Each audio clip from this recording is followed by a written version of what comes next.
If this is the greatest hour of my life, then I would tell you at this moment, this is only a half hour.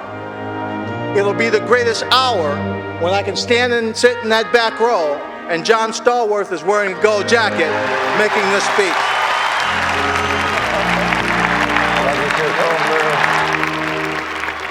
At a time when the Pittsburgh Steelers locker room was filled with superstar personalities, John Stallworth sat quietly in the corner. But if you compiled a list of championship qualities found in the team of the 70s, you'd realize that Stallworth possessed them all.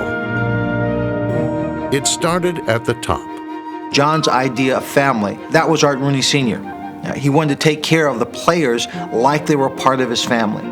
Art Rooney, I think, was a throwback, and that he was less concerned about the bottom line and more concerned about the people that he had as a part of his team.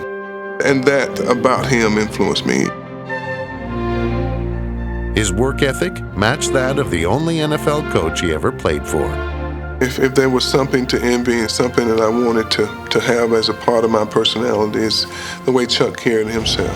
I think they're both competitors, and they're both very quiet about it, in a quiet-like manner. I never seen Chuck Noll scream or yell at us. I think John was of the same demeanor.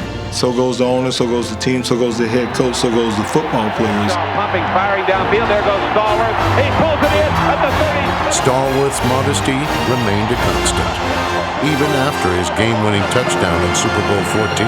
Oh, did he beat him? I like to put John in the same category that I put offensive linemen. You know, I hold them in very high regard because they do their job and work very hard without acclaim. At Alabama A&M, they didn't teach us where the camera was, so I never really learned to find it. Particularly early in my career, I think I probably saw it over there and went the other way. Well, John really, to me, was a quiet assassin, and I say that because he was dangerous anytime he was on the field. At times, he resembled the Steel Curtain defense, right down to their missing teeth. When he first got there, you thought he was a basketball player, tall, lanky, you thought he was a point guard or something. So you see a guy who's low-key, very humble, but yet on the inside, he's very tough. That came from a feeling that I needed to do something more, that there was something else to be accomplished other than just being the ordinary. His reputation as a runner wasn't as immaculate as Franco's, but Stallworth's quickness was comparable. John's open field running would always amaze me. After he caught the ball, it wasn't done. I remember specifically a few times when I thought he was tackled and he would break away and spin and just keep the play going. Of course, Stallworth has always faced comparisons with his receiving partner, Lynn Swann.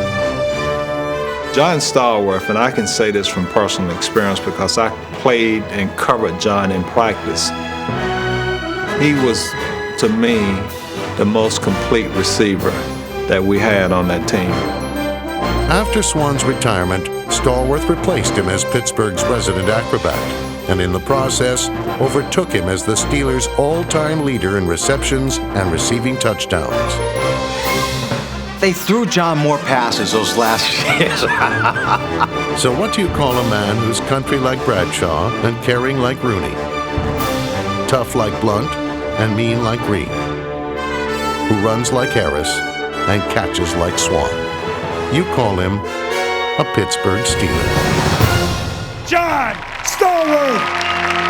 And now you call him a Hall of Famer. Last year I stood here and presented Lynn Swann, and Lynn got up and he made mention of the fact that if this was his greatest hour, then it was only a half hour. And I say to Lynn here today, I'm more than happy to complete that hour for him. Maybe I'm the guy that learned the most, that was able to look around him and pick the good things from the people around him. A lot of that existed in the Pittsburgh Steelers. John is tough, he's honest, he works hard, he has character. and he's willing to compete. That, in a nutshell, is what the Steelers were all about.